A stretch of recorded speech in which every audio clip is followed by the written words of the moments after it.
welcome back. Hi, thanks. It's good to see you. Thanks for fitting me in. My pleasure. So what brings you in today?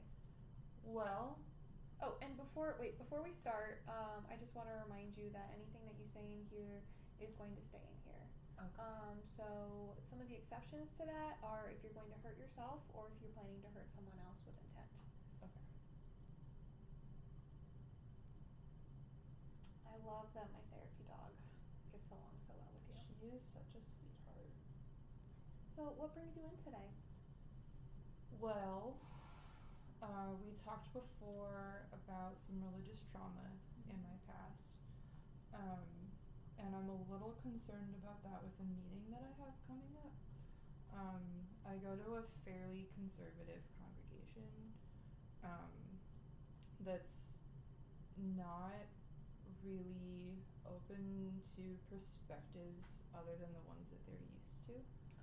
And some of the elders have been like praying things in the prayer services that are very like Zionist, and it's just not sitting well with me. And I know some other people in the congregation are a little put off by it. And it's not, they're not like anti-Jewish people. They're not anti-Semitic. They're not like, oh, like these people shouldn't, have right to live where they want or have self-determination or anything. It's like they're equating like the modern government state of Israel with the term Israel in the Bible, and it just doesn't sit right with me. And I know it bothers other people in the congregation. And they say things about like other people groups like Arabs and Palestinians it's just wrong, and it's like they don't know it. Okay. And my sister encouraged me to talk to some of the elders about it, and I don't really want to, but I mean I feel that I need to. Okay. So I talked with one of them, like asking to set up a meeting to talk to them about this. I didn't say what. I told them That is great, because we talked last time about how like taking initiative in friendships and with other people to like set up times to meet. Yeah. So good for you. Thanks. I'm glad to see you applying some of that stuff that we talked about. It was really hard because I don't like meeting with people in general unless they're close friends. Yeah. You're okay though. Oh, well, I'm glad that this is okay. I can't say that I like this, but it's helpful. I'm glad that it's helpful. Thanks.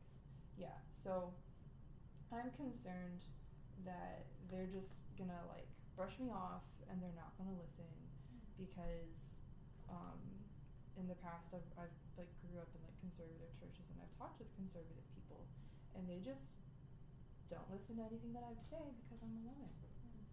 And it's like I've talked to at least one person where it's like we talked about like the Bible and interpretation and stuff, and it's like, and I told this was when I was in college studying Bible and theology, and I told them like, look, this is my life.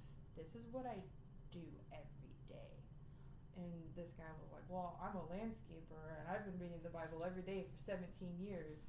And like it doesn't matter that I've studied this stuff, and it doesn't matter that I've studied and can read Greek and Hebrew. Like it doesn't matter. These people aren't quite like that, but it's like I'm afraid that it's going to be like that again, just because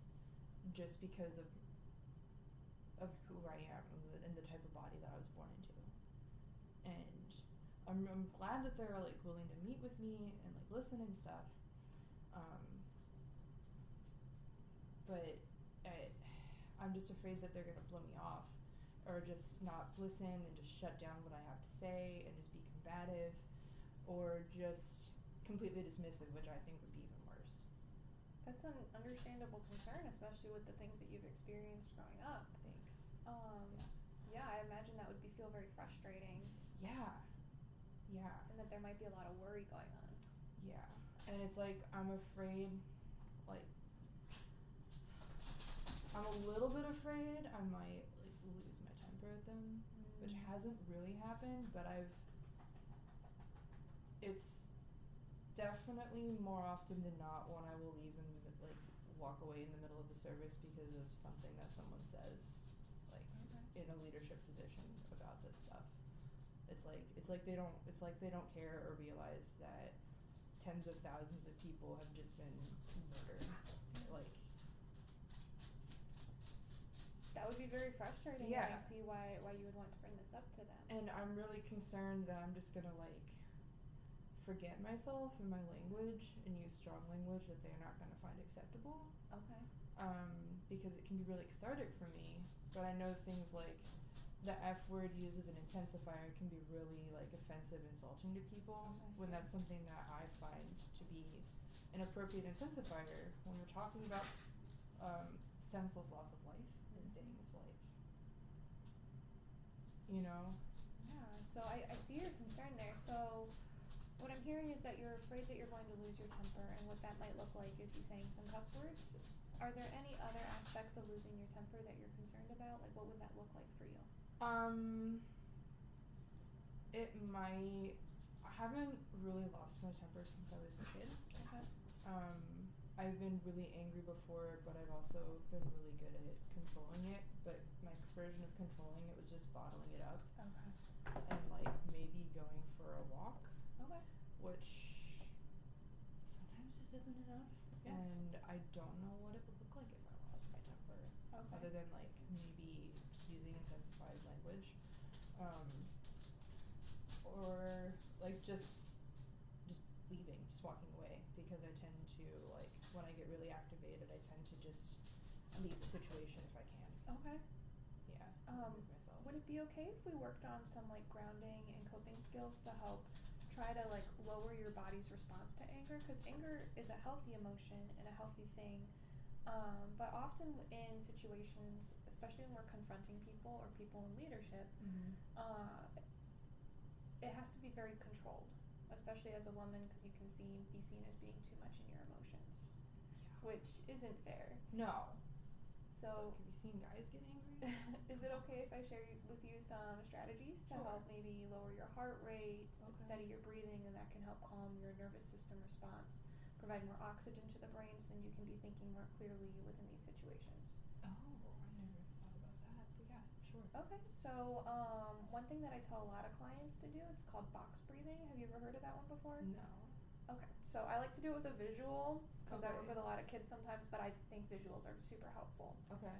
So you breathe in for 4 counts, you hold for 4 counts, you breathe out for 4 counts, and then you hold that air out for 4 more counts.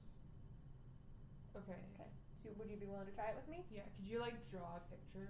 Absolutely, yeah, so, and I'll walk you through it. Thanks.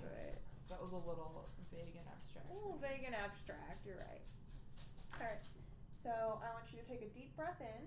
Okay. As I'm moving my hand, and when I stop, you're going to stop breathing in. You ready? Okay. Breathe in. Hold. 2, 3, 4. Breathe out. 2, 3, 4. Hold. 2, 3, 4. Breathe in. Hold. Breathe out. Hold. Breathe in. Hold. I forgot to breathe in. Okay, that's okay. What did you think of that? I think I felt a little lightheaded. Oh, okay, so this probably isn't the best one for you to do then. That's okay though. It's not for everyone. I got a whole askew of different coping skills. Okay. Have you ever done the 5 grounding senses? I do know that one. You do know that one? Okay. Yeah. Does that work for you? Sometimes. Okay. Not as well as it's worked for other people that I know. Okay. Another thing you can do is you can put one hand on your chest, one hand on your stomach. Okay. And this is just a way to practice this type of deep breathing. It's called belly breaths. So you breathe in. So the hand on your belly should go out, but the hand on your chest doesn't move. And then breathe out. Notice your hand go in. Breathe in. Breathe out. Okay. And by taking these deep breaths, it's providing more oxygen to your brain to help you feel more calm. Wouldn't that look funny if I did that in a presentation though? It It might, but if you remember the way that that feels, or you can even just stick one hand on your stomach. Okay. Oh, so isn't this like the way you breathe in choir? Yeah, it's the way you breathe in choir. Okay, I can do that. Okay. Another thing you could do is tapping. So there's different types.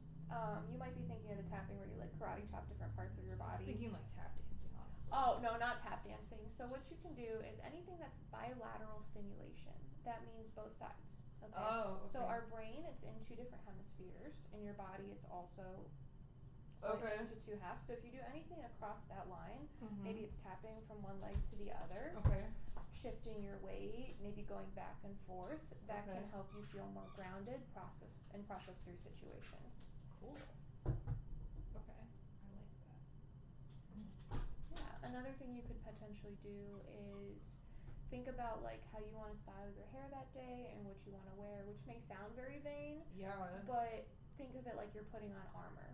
Okay, what would help you feel safe and comfortable and confident? Okay. Okay. I didn't think about that at all.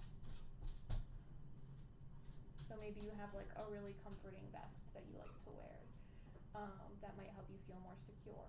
Okay. Or maybe you have a bracelet that helps remind you that you're not a kid stuck in that church again.